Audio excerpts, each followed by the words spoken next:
Енді үй кезегіндегілер арнайы концепция бойынша мемлекеттен салынған үйлерге заявка тастай алады. Оның плюс жағы өте көп. Бірінші, ол мемлекеттен салынған үйлер 2 есе арзан болады. Яғни рынокта 3 комнаталы үйлер, и то без ремонта 30 миллион теңге болады. 30 миллион теңге болса, мемлекеттен салынған үй с ремонтом, ішінде туалет, ваннасымен, газ плитасымен дайын үй болады, обойымен, есік терезесімен. И то оны 15 миллионға аласыздар. Примерно плюс-минус. Сол мемлекеттен салынған үйлерден ғана аласыздар. Үй кезегі бойынша, концепция бойынша алсаңыздар. Еще ол тағы да 2%-бен аласыздар және 5%-бен. 2%-бен кімдер алады? Көп балалылар, мүгедек жандар, бірінші топтағы, және де мүгедек баланы асыраушы және тұл жетім. Осы категорияға жатсаңыздар 2%-бен аласыздар. Ал 5%-бен военный, госслужащий, неполная семья, бюджетные работники, осылар 5%-бен алады. Және де осы концепция арқылы мемлекеттен салынған үйлерге конкурсқа қатыса.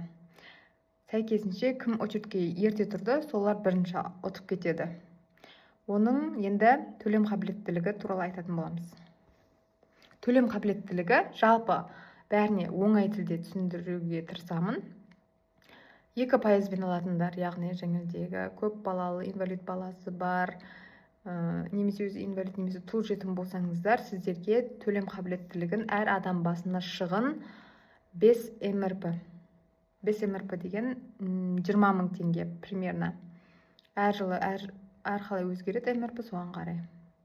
Әр адамға шығыны 20 000 теңге деп есептейді. Қалған бөліп берген ипотека суммасы сізде ай сайынғы табыс көзіңізден асып тұру керек.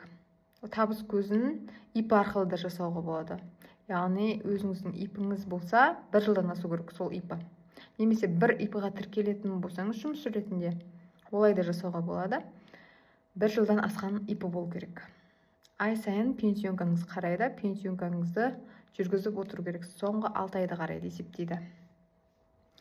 Дәл солай есептесеңіз болады. Мысалы, 4 адам болса, 6 адам дейікші көп балалы, 20 000-нан 120 000. Плюс ай сайынғы ипотека сізде 80 000 шықты. 200-210 000 теңге сізде ай сайын, яғни 21 000 теңге пенсионкаңыз жүріп отыру керек. Бір жұмыс орнынан болу керек. Ал енді 5%-бен алатын адамдар, сол категорияға жататын болсаңыздар, айтпақшы, кредиттеріңіз болса, оны да қосып есептейді ай сайынғы. Кредитный история барлығын қарайды жүрді. Ештеңен жасырып қала алмайсыздар. Және де кредитный историяларыңыз соңғы 3 ай ешқандай просрочка болмау қажет. Ләжі болса, негізі 30 күннен аспау керек соңғы 3 ай. Ал енді 5%-бен алатын адамдар, ол 10 МРП-мен есептейді әр адамға шығыны. Яғни қазір 10 МРП ол 40 000 теңге. Сіз госслужбада жұмыс жасасаңыз, отбасыңызда 3 адам болса, 40 000-нан 120 000. Плюс 80 000 кредитіңіз болса, 200 000. И қалған сіздің ипотека суммасы 80 000 шықса, 2 комнаталылар примерно 70 000-дай шықса, 5%-бен 80 000-дай шығады. Сонымен сізде 280 000, 280 000-нан артық болу керек. Ай сайынға пенсионкаңыз. Госслужба болсаңыз, сол именно органнан түскен пенсионка болу керек. Оның барлығын базадан тексеретін болады. Және де военныйларда ешқандай проблема болмайды. Негізінен, в основном, өйткені олардың квартирныйлары болады. Квартирныйды да доход ретінде есептейді.